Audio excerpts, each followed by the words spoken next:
गुडघे सुजणे, कंबर पाठ मान दुखणे, मणक्याची चकती सरकणे, झीज होणे, हातापायांना मुंग्या येणे, संधिवात, आमवात, फ्रोझन शोल्डर किंवा पॅरालिसिस या सगळ्या वेदनांवर आता आयुर्वेदिक उपाय. विजयी भव आयुर्वेद.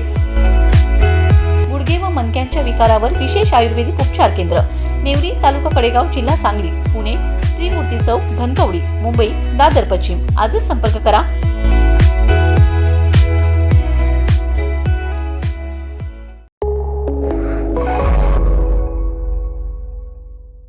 नमस्कार, मी मयुरी आणि आपण पाहत आहात 7 स्टार न्यूज.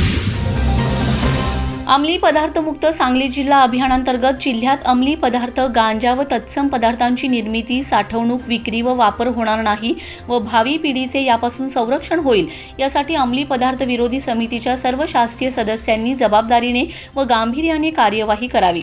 केलेल्या कार्यवाहीचा सचित्र अहवाल सादर करावा. तसेच हे अभियान अधिक प्रभावीपणे राबवण्यासाठी संबंधित सर्व शासकीय यंत्रणांनी तपासणी मोहीम व व्यापक जनजागृती मोहीम प्रभावीपणे राबवावी अशा सूचना जिल्हाधिकारी डॉ. मैना घोष यांनी दिलेत. जिल्हास्तरीय अंमली पदार्थ विरोधी समितीच्या बैठकीच्या अध्यक्षस्थानावरून ते बोलत होते.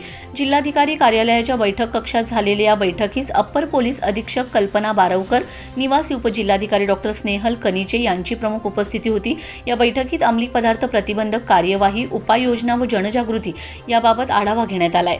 जिल्हाधिकारी डॉ. मैना घोष म्हणाले, अंमली पदार्थ विरोधी अभियानामध्ये पोलीस पाटील यांच्यासह तलाठी, ग्रामसेवक यांनाही सहभागी करून घ्यावे. ग्रामसभेमध्ये याबाबत अधिकाधिक जनजागृती करावी.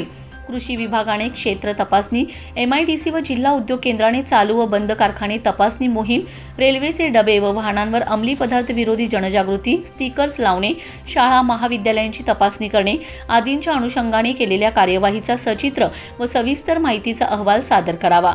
कामगारांमध्ये जनजागृती करावी. कोणत्याही ठिकाणी असे पदार्थ आढळले तर त्याबाबतही व्यापक प्रसिद्धी करावी. जूनमध्ये शाळा सुरू झाल्यानंतर शाळांची तपासणी मोहीम हाती घ्यावी असे त्यांनी यावेळी सूचित केले. यावेळी अंमली पदार्थ अनुषंगाने कृषी उपप्रादेशिक परिवहन, जिल्हा उद्योग केंद्र, महाराष्ट्र औद्योगिक विकास महामंडळ आदी विभागांनी केलेल्या कार्यवाहीचा सविस्तर आढावा घेण्यात आलाय. जिल्हाधिकारी कार्यालयाच्या बैठक सभागृहात झालेल्या या बैठकीस स्थानिक गुन्हे अन्वेषण विभागाचे पोलीस निरीक्षक संजीव झाडे, शासकीय वैद्यकीय महाविद्यालय मिरजचे डॉ. राजकिरण साळुंखे, उपप्रादेशिक परिवहन अधिकारी प्रसाद गाजरे, MIDCचे प्रादेशिक अधिकारी वसुंधरा बिर्जे, जिल्हा माहिती अधिकारी संप्रदा बिडकर, जिल्हा उद्योग केंद्राच्या महाव्यवस्थापक विद्या कुलकर्णी यांच्यासह समितीचे सदस्य उपस्थित होते. पोलीस निरीक्षक संजीव झाडे यांनी बैठकीच्या अनुषंगाने आवश्यक माहिती सादर केली. Bureau report 7 star news.